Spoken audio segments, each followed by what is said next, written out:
Bem-vindo de volta ao podcast Autismo e Acolhimento. Nesse episódio abordaremos a inserção da pessoa com TEA no mercado de trabalho.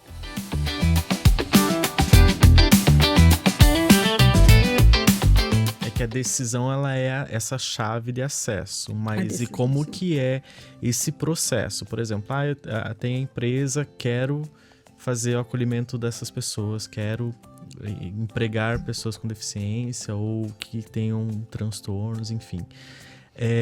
Só cursos para equipe, você acha que é o suficiente? Como que a gente pode organizar melhor essa abertura da empresa? Você sabe que tem um versinho que assim, lá da minha infância, não sei quem criou, para mim é autor desconhecido, mas a minha mãe sempre dizia assim, ó, água mole em pedra dura, tanto bate até que fura, sabe? Eu acho que é isso. A gente só vai conseguir tornar isso uma cultura a partir do momento que a gente conviver com essas situações. A cultura, ela não acontece por um decreto, ela não acontece por uma portaria.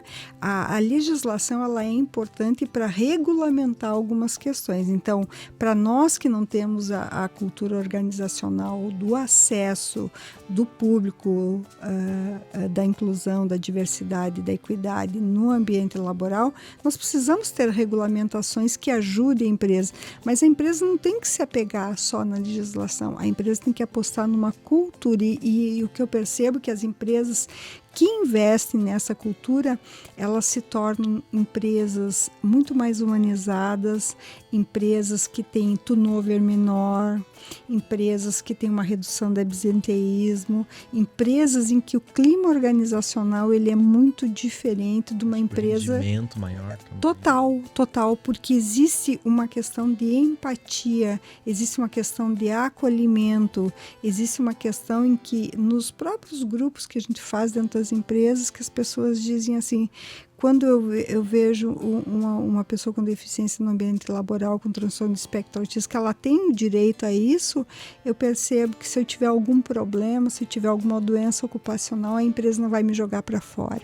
Eu sei que a empresa vai me ouvir, eu sei que a empresa vai tentar me ajudar, eu sei que a empresa vai tentar... É esse o reflexo. É olhar de pessoas para pessoas. Olhar de pessoas para pessoas. Isso é muito importante. E entender que o ambiente laboral, ele é reflexo do ambiente social. Então, se nós temos um ambiente social que ele coloca barreiras, principalmente as atitudinais ou de qualquer aspecto...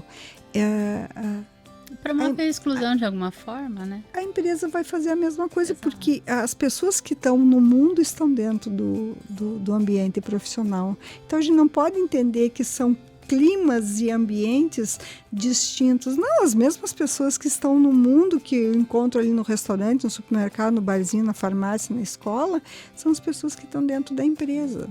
Então, se eu tenho uma cultura de invisibilidade dessas pessoas, óbvio que eu vou levar essa percepção para dentro do ambiente laboral e óbvio que eu vou reproduzir tudo isso. Por isso que a legislação ela cria, ela dá uma forçada de barra nesse sentido de dizer, olha, tem coisas que a gente escolhe e tem coisas que a gente não escolhe fazer. Então, nos programas é mais ou menos isso, né? Tem situações em que a empresa pode escolher se vai fazer ou não, mas tem questões que é compulsório, que tem uma legislação, que tem uma fiscalização e que ela tem que fazer.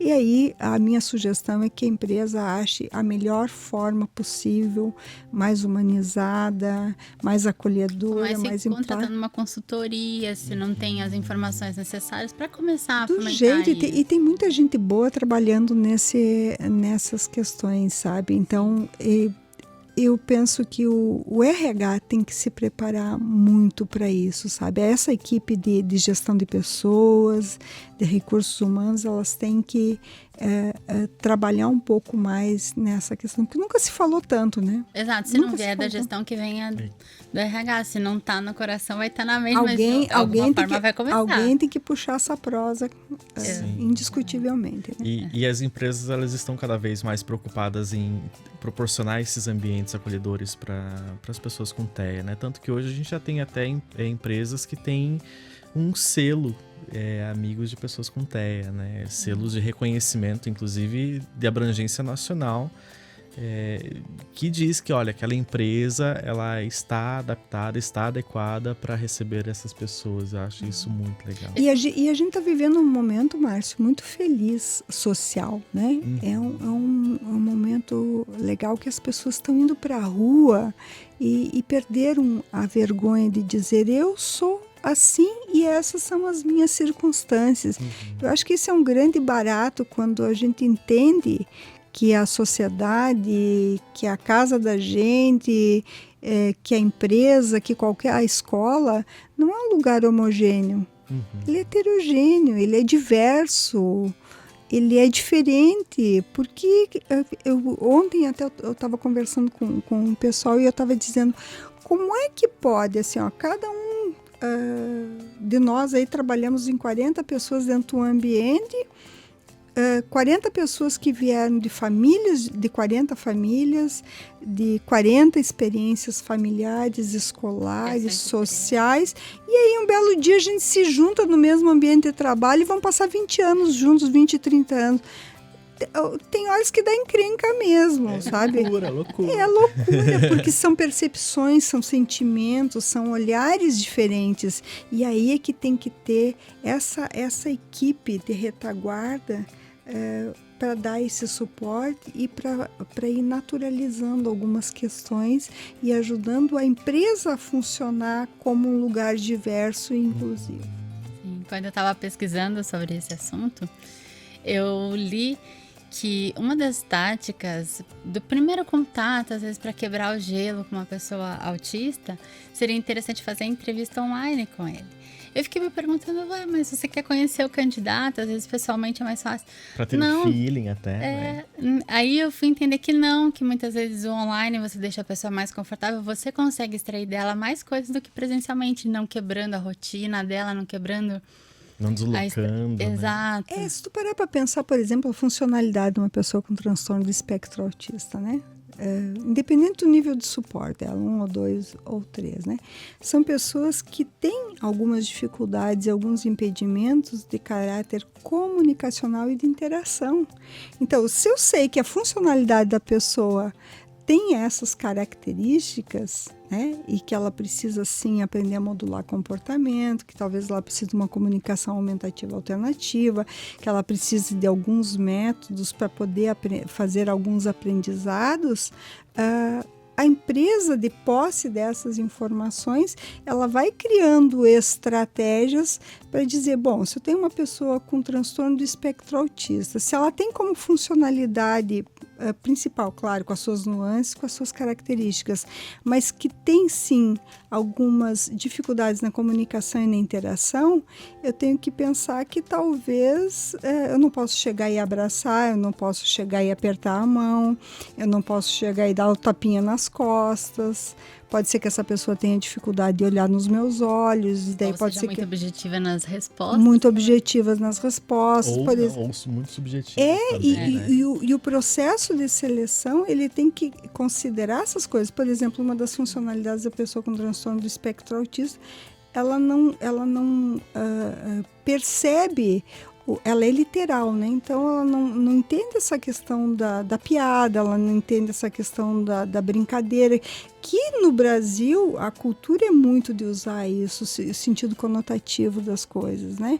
Então se eu disser para ela, olha, hoje choveu, tá chovendo canivete, porque eu tô querendo me referir que tá chovendo muito, ela vai entender e vai olhar para cima e esperar o canivete cair mesmo, porque ela é literal. Então, eu preciso tomar cuidado, né? E tem algumas pessoas que eu sigo, que eu gosto muito, dentre elas o Marcos Petri, que eu acho que é uma graça. Ele diz ali as 10 coisas, inclusive fez 2 vídeos, que você precisa compreender se é uma pessoa com transtorno do espectro autista, né? E ele fala muito dessa questão de ser literal, né? Sim. E ele conta assim que brincavam com ele. Nossa, aquela menina é uma gata. Daí ele diz que ele ficava pensando, gata, mas gato mia. E é muito legal. Então, eu preciso, quando eu vou fazer todo um processo de acesso, eu entender E se eu não tenho essa competência interna dentro da empresa para fazer, buscar então um amparo de quem conhece para me dizer dentro de um processo seletivo que talvez um primeiro contato online seja o mais adequado, ou perguntar para a pessoa o que fica melhor, nada para eles sem eles, nada para nós sem nós. Então perguntar, olha, eu vou fazer um processo seletivo contigo, o que fica melhor para você? É melhor você vir para a empresa? É melhor a gente fazer online? Não ter vergonha de perguntar para a pessoa, olha, quem pode nos ensinar sobre pessoas com transtorno de espectro autista é a pessoa com transtorno de espectro autista. Ela é a melhor pessoa para nos ensinar. A gente tem que parar de fazer um processo de dizer o que é bom para os outros. A gente tem que parar com esse processo de achar que eu sei tudo e que eu sei o que é bom para você, independente das suas características. Não, quem sabe do que eu gosto, quem sabe o que me deixa confortável ou desconfortável dentro de qualquer relação, seja profissional, educacional, familiar, sou eu. Eu sei o que eu gosto e o que eu não gosto. Exatamente, esse ponto que você trouxe das adequações, né, da pessoa saber o que é melhor para ela, é um outro ponto interessante que a empresa precisa ter o cuidado para pensar. Às vezes pode ter uma hipersensibilidade à luz, a som. Barulho. Como que a empresa pode criar um melhor ambiente de trabalho para aquele funcionário? Ju, antes de responder essa pergunta, você me suscitou com essa tua afirmação aí uma outra questão, né? Às vezes a empresa, elas têm muito essa preocupação de fazer processos legítimos e iguais, né? Então, porque eu não quero prejudicar tal candidato, então é para todo mundo isso aqui. O que a gente precisa entender é que a pessoa com deficiência ou a pessoa com transtorno de espectro autista, ou seja, esse público, eles têm uma legislação específica. Então, um dos equívocos que acontece é quando eu tento pegar uma legislação para amparo, para inclusão, para acesso de uma pessoa típica e tentar aplicar para uma pessoa neurotípica. Prático disso seria NR17, né? Exatamente. Da ergonomia, da luz, do calor, às vezes não é.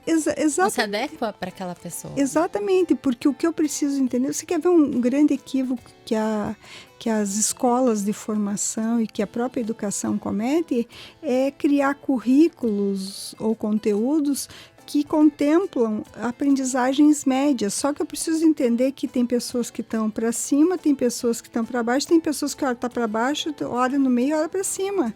Então, eu não posso entender que um mesmo formato ele atende a todas as singularidades. Sim. E isso eu preciso entender nos processos seletivos. Essa singularidade e entender que a pessoa com deficiência ou com transtorno de espectro autista, ou seja, as pessoas neurotípicas, elas têm direito a um nível de acessibilidade em todos os sentidos, considerando a sua singularidade, porque existe uma legislação que ampara, né? Sim. Na escola o pessoal me pergunta muito, mas se eu fizer alguma coisa diferente para ele, os outros vão dizer que eles estão sendo prejudicados e que ele está sendo beneficiado. Não existe igualdade de oportunidade em processo seletivo, em acesso, em todos os âmbitos profissionais, familiares ou sociais, é você considerar a singularidade e a necessidade. O nosso problema hoje é que a gente tenta criar caixinhas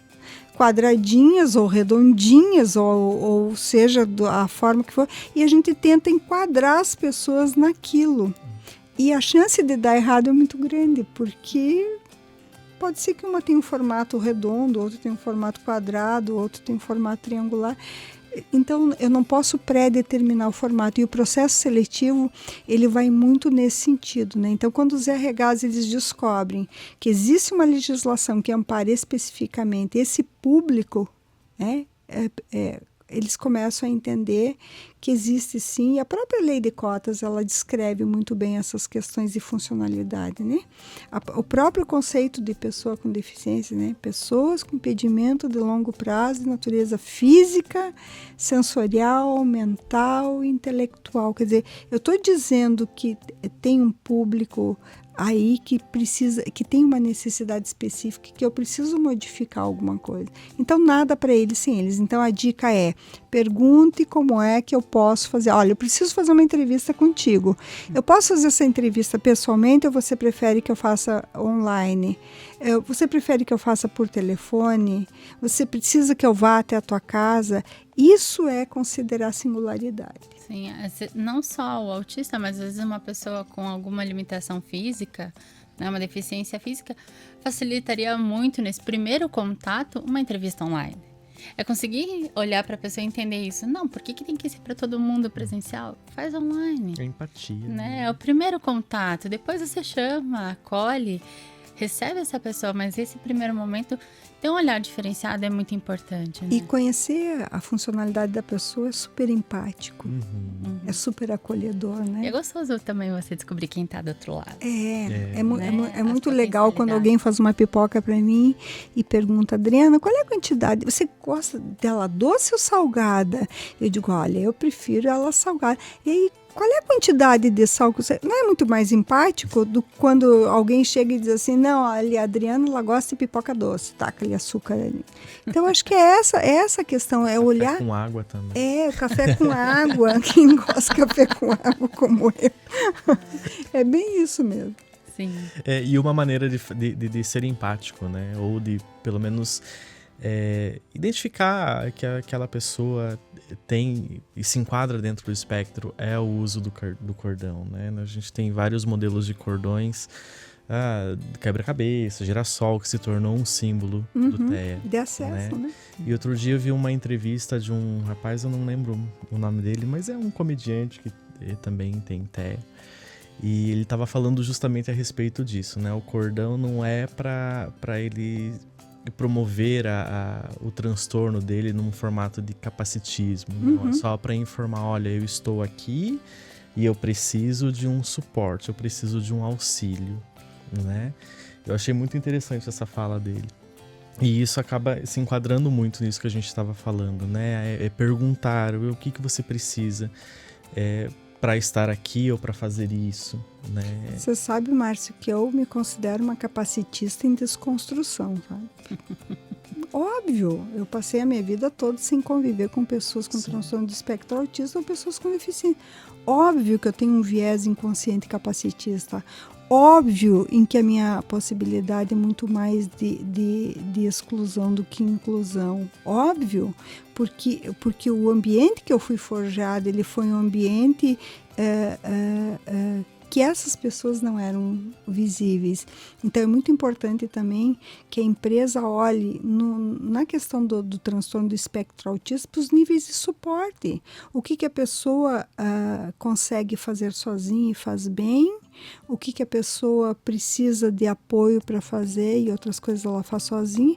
E tem pessoas com nível de suporte que elas precisam de um tempo de treinamento naquela função muito maior. Tem algumas que você explica o trabalho, faz uma vez e vai embora. Tem outros que você precisa repetir algumas vezes aquela atividade que ela vai fazer naquela função e naquela ocupação.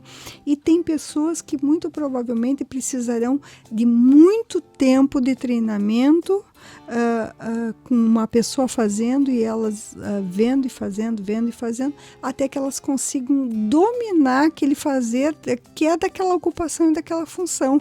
Então, quando eu penso assim, nível de suporte 1, 2 e 3, eu tenho que pensar nessa funcionalidade. Como é que tem que ser o treinamento dentro do ambiente de trabalho para uma pessoa de nível de suporte 1, 2 ou 3? É de acordo exatamente com o nível de resposta que ela dá com relação à atividade, que algumas podem demorar menos para dar essa resposta de autonomia e outras podem demorar um pouco mais. Então, é um equívoco quando a empresa diz assim, quando eles entram, eles têm 2 semanas de treinamento. Opa, para lá.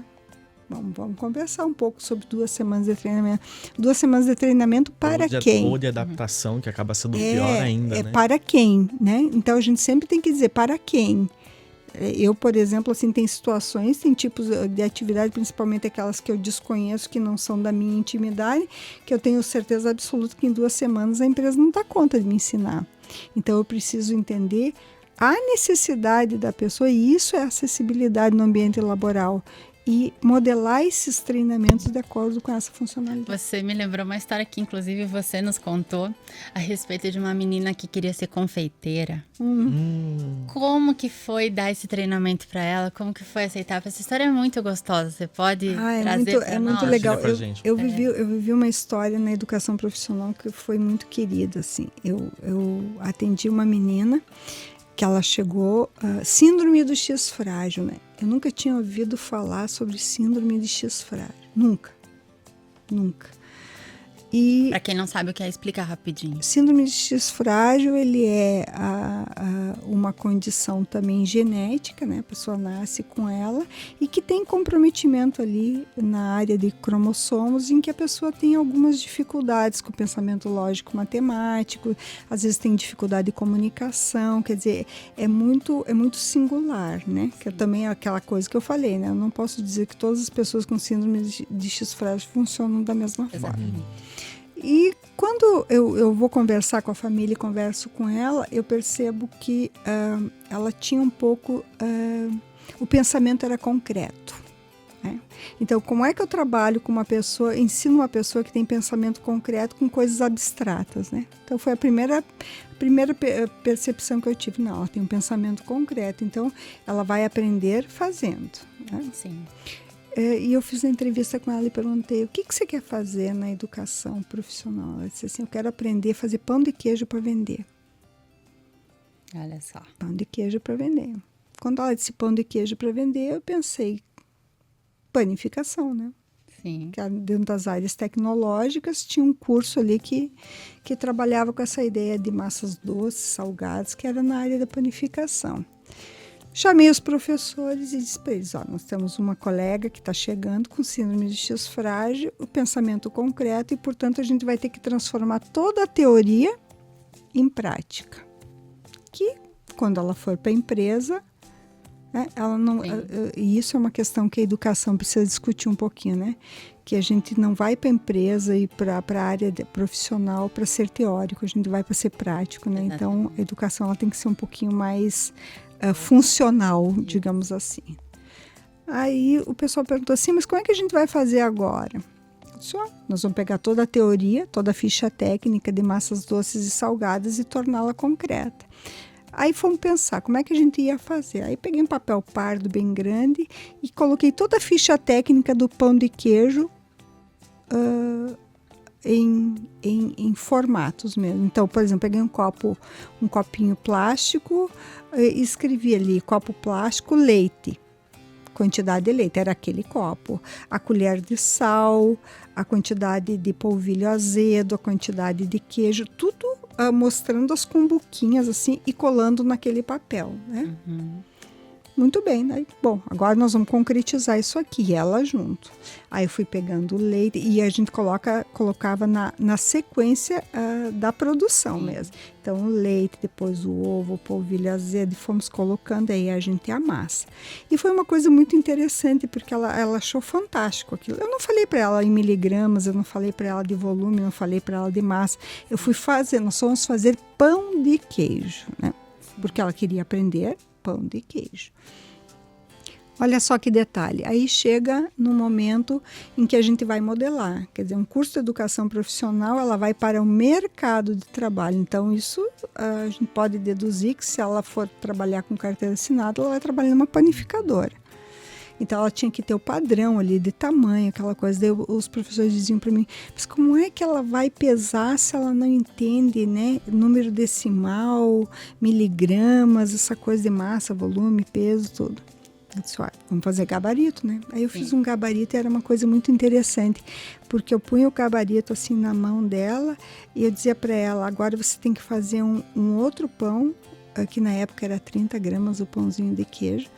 Você tem que fazer no mesmo formato, que tem esse mesmo peso. Não estava falando para ela de miligramas, ou seja o que for. E ela enrolava, ela pegava primeiro pelo olhar e fazia o tamanho muito próximo daquilo que estava. E era uma coisa interessante, porque ela colocava nas duas mãos e ela fazia uma balancinha com a mão assim, para pesar, para ver se tinha mais. Eu nunca vou esquecer dessa menina, porque era uma coisa muito interessante. E aí eu dizia para os professores, agora o que ela pegou, enrolou, pesa e me diz qual a diferença que deu. E dava diferenças assim mínimas. Então, o que isso me ensinou naquela época? Sobre a questão da percepção, sobre a questão dessa visão capacitista que a gente tem de achar que a pessoa não vai conseguir fazer antes da pessoa tentar fazer. Ela aprendeu do jeito dela. Ela aprendeu do jeito dela e o jeito dela foi respeitado, a singularidade. Então, quando eu falo de singularidade, e ela aprendeu a fazer pão de queijo e ela, de fato, foi se encantando. Ela aprendeu a fazer massa doce, massa salgada. E eu lembro muito bem quando ela terminou o curso, eu perguntei para ela, e aí, amiguinha, o que você quer fazer agora? E ela me disse uma coisa linda, ela me disse, professora, eu aprendi a fazer o bolo, agora eu quero aprender a enfeitar o bolo. O que ela estava dizendo para mim? Ela fez panificação, ela queria fazer confeitaria. Então é isso, de a gente ter a sensibilidade de entender o que o outro está dizendo. Quem disse que essa menina não ia se profissionalizar? A maioria dizia que não. A sociedade dizia que não, porque ela tinha uma síndrome que impedia ela de fazer cálculos matemáticos, que impedia ela de ter um pensamento abstrato, ou que dificultava o pensamento abstrato. Mas se o pensamento dela é concreto, a aprendizagem tem que ser concreta. Então, a dica de treinamento e desenvolvimento para as empresas, ela anda também um pouco por aí, sabe? Da empresa entender como é que eu concretizo aquele aprendizado para aquela pessoa naquelas condições, com aquela funcionalidade.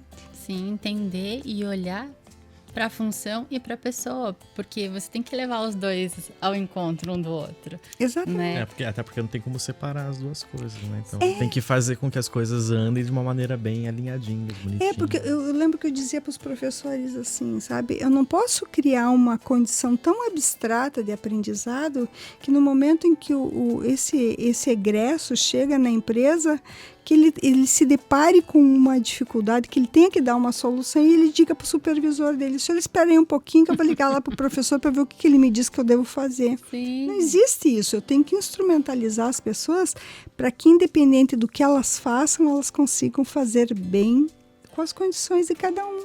Sim, é bonito ver que quando a gente consegue dar a oportunidade e levar essa pessoa ali, ela brilha e ela vai lá e ela entrega muito mais, né, do que a gente esperou. Porque a gente queria ensinar ela a fazer bolo, o pão de queijo. Ela foi lá e já evoluiu pro bolo, pra decoração. Ela foi muito além do que a gente se propôs a fazer. Por vontade própria, por conhecimento, foi crescendo, foi aprendendo e foi se desenvolvendo. Acho que esse olhar cuidadoso da empresa para a pessoa é importante.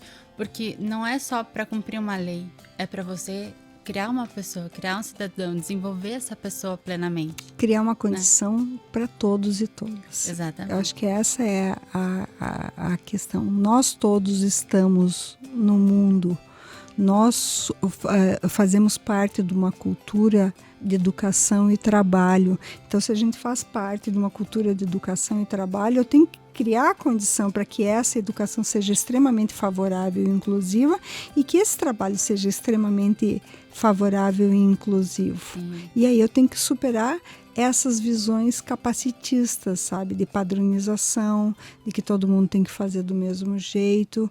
Não acontece isso, ninguém faz do mesmo jeito, ninguém aprende do mesmo jeito. Sempre respeitando a individualidade, né? Porque não tem outra maneira de fazer com que as pessoas desenvolvam e se desenvolvam se não respeitar a individualidade. E depois tem uma questão que é bem importante e que eu percebo também às vezes nas empresas. A gente pega colaboradores dentro da empresa que tem aí 20, 30, 40 anos fazendo na mesma função. Então, assim, a pessoa faz aquilo, como a gente chama, né, com os pés nas costas. A pessoa não precisa nem estar olhando. Fica automatizado, mas aí eu te pergunto, se daí, mas 20 anos fazendo a mesma coisa, a partir do momento que tem que fazer uma coisa diferente, daí, como é que fica? Mas é preciso entender que aquelas pessoas, e por isso que eu entendo assim, e tenho essa convicção, a aprendizagem é uma experiência de primeira pessoa. Exatamente. Então pode ser que para você não seja mais nada inédito, que seja repetitivo e chato, mas para aquela pessoa tem ineditismo. Sim. Ela está fazendo pela primeira vez, ela está conhecendo aquilo ali, que foi o que aconteceu com essa menina. Ela estava fazendo pão de queijo pela primeira vez. Pode ser que o professor dela já tivesse feito pão de queijo 1 milhão de vezes, mas para ela foi a primeira vez. E eu preciso entender que o aprendizado, ele é uma experiência de primeira pessoa. Então, se é ela que está aprendendo, ela precisa ter todas as condições de respeito à sua singularidade, à sua funcionalidade e principalmente numa questão, no tempo dela. Sim. E aí é outro embate, viu? Já vou dizer para vocês que esse é outro embate de discussão, porque assim, você quer ver uma coisa na educação, eu sempre vou fazer a relação educação e trabalho, porque um não está dissociado do outro, né? A gente sempre diz assim na escola, olha, fulano, eu respeito o teu tempo de aprendizagem, mas se você não aprender de janeiro a junho, eu te reprovo. Exatamente. Cadê a questão da flexibilização do tempo? Cadê?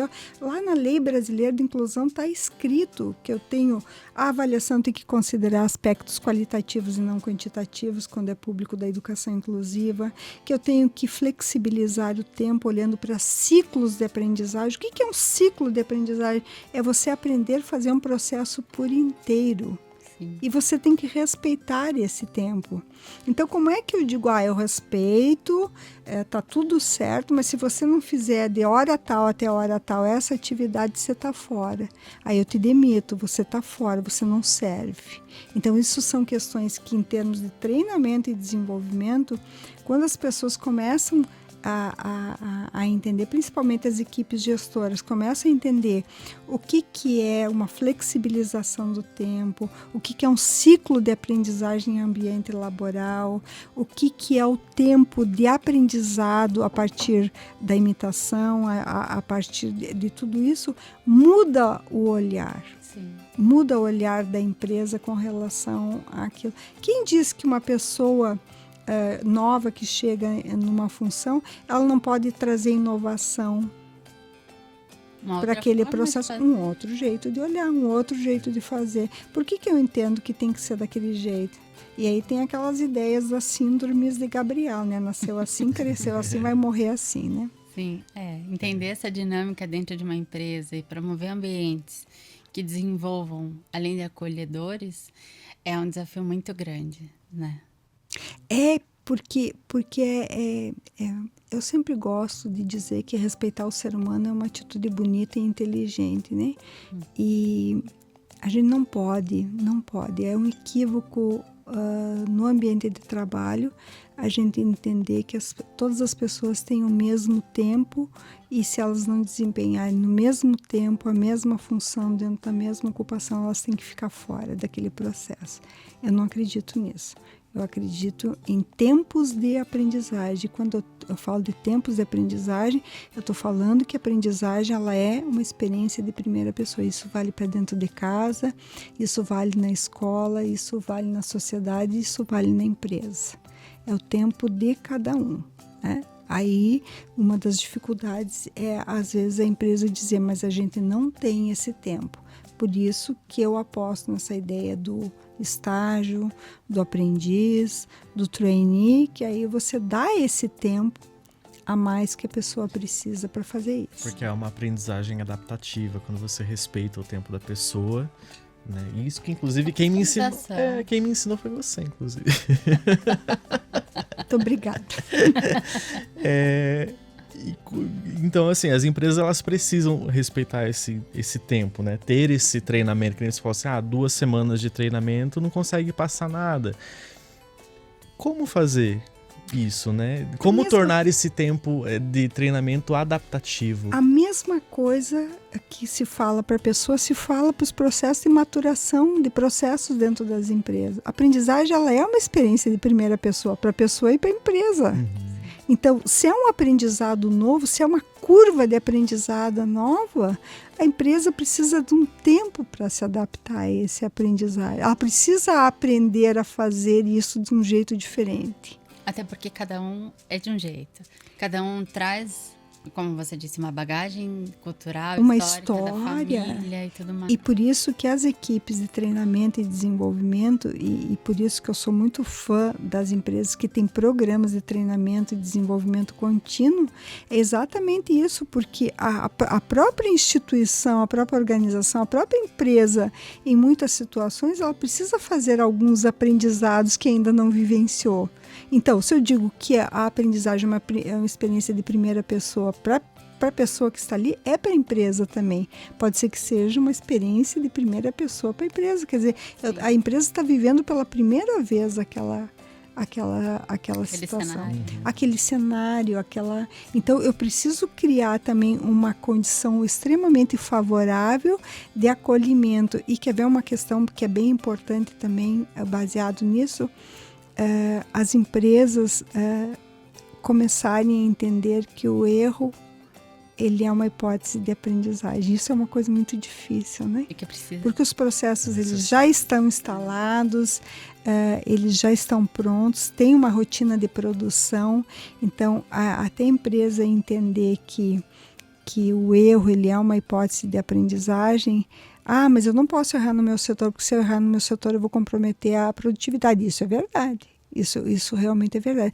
Por isso que eu preciso, então, dentro dos programas de treinamento e desenvolvimento, criar esses programas em que eu crie alternativas de programas de aprendizagem, de trainee ou de estágio, para que as pessoas possam, a partir dos erros, construir hipóteses de aprendizagem e, sim, aprender aquilo que elas precisam fazer como profissionais. É que ser disruptível é dolorido, né? Trazer inovação é dolorido muitas vezes, né? Então, por isso que acho que as empresas acabam não tendenciando a não mudarem, a se engessarem justamente por causa disso. Por falar em tendência, como que você vê as tendências do futuro do mercado de trabalho para essas pessoas com TEA? Com a mesma tranquilidade que eu vejo para qualquer um de nós, né? O mercado e o mundo do trabalho está muito desafiador. Nós temos aí toda uma questão de automação chegando cada vez mais, inteligência artificial, e que a gente vai ter que aprender a lidar com esse negócio. A gente vai ter que eu, por exemplo, essa minha geração baby boomer, aí a gente viu tudo, né? Eu fui operadora de caixa, eu fui operadora de telex, quer dizer, se eu tivesse ficado, né, eu fui datilógrafa, se eu tivesse ficado nessas profissões, eu já estava desempregada há muita década. Então, a minha geração viu muito dessas coisas. É um período de adaptação e ele é disruptivo, exatamente porque a gente não sabe como fazer. Tem muita questão de inovação que vem por aí, está vindo, está chegando, está chegando de uma forma muito rápida. Então, do mesmo jeito que a gente está olhando que é um desafio para típicos, é um desafio para neurotípicos. Então, é um desafio para as pessoas que estão no mundo e mercado de trabalho, modificar algumas condutas, algumas respostas e, principalmente, modificar o tipo de treinamento. Eu não tenho dúvida que nós vamos ter, e as empresas já estão vivenciando isso, de ter que qualificar e requalificar seus profissionais o tempo todo pela velocidade das mudanças tecnológicas. Então, eu não tenho dúvida que a gente vai ter que fazer requalificação na mesma função ou até mesmo dar uma nova habilitação numa outra função para as pessoas. E essa é a sacada, por isso que o tempo todo eu vou chegar em gestão de pessoas, o tempo todo eu vou chegar em equipe de treinamento e desenvolvimento, porque à medida que eu vou olhando as questões de automação, que eu vou vendo as modificações da cadeia produtiva daquele setor, eu preciso entender que eu tenho uma engenharia reversa para fazer, que eu tenho ali os colaboradores, que pode ser 1, 2, 50, 6 mil, 10 mil, em que eu preciso qualificar ou requalificar na mesma função, numa nova função, para poder se adequar a esse modelo. E pessoa com deficiência, com transtorno de espectro autista, não tá fora disso. Está na mesma onda. Está na mesma onda, é um profissional que está dentro da empresa e que vai precisar compreender o que é Big Data, o que é inteligência artificial, o que é realidade aumentada, o que é automação e como usar isso a seu favor e em termos de qualidade laboral, inclusive em qualidade de vida no ambiente laboral. Então, eu não tenho dúvida que disso vai acontecer.